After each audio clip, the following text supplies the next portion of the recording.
What's up, guys? It's Zach from High Def Physical Therapy, and I want to talk a little bit about your walking program and specifically Zone 2 cardio. So a lot of us have probably heard about that in podcasts. If you're anywhere online on Spotify, you hear Zone 2. It's really beneficial. What really Zone 2 means is it's one heart rate zone level above resting or sitting, right? So you can get this from just walking.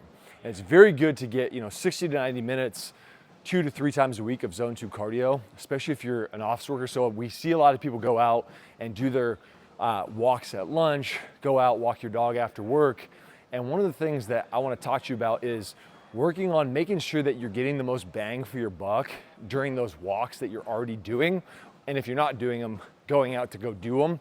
And so what we see, the most common thing is people go on walks, but they're not walking with enough intent. So they're walking kind of slow. They're trying to keep their heart rate down, which is okay. But really, if you could shoot for, between 120 to 145 or 50 beats per minute, if you've got an Apple Watch or a Garmin like I do, you really want to try to go out and get your heart rate up there. And Zone 2 is all about getting into that heart rate and sustaining it. So it's not about like interval training, like an Orange Theory type of class where you're like working really hard and then you're not.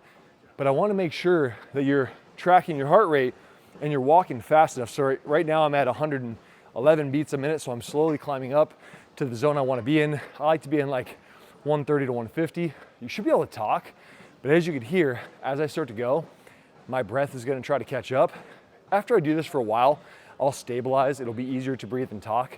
So you still should have what we call the talk test, where you should still be able to talk to your walking partner, which, by the way, is a really good hack to make sure that you're consistent, is find a buddy to go walk with. It's way more fun to talk and chat, get on a phone call, get your AirPods in, listen to a podcast, but make sure, you're tracking. So even at this speed, I'm walking decently fast. My heart rate, because I train a decent bit, is holding just under 120. So this is not fast enough for me. So I would need to really get moving to make sure that I can get my heart rate up. And you'll have to check it, because like I said, every time you increase your pace, your heart rate will actually jump up higher than it needs to in anticipation that you're gonna go really hard, and then it will settle back down. So once you increase your pace, wait about 60 to 90 seconds, and then recheck your heart rate and say, okay, where am I at? This is where I wanna be. And so again, walk with intent.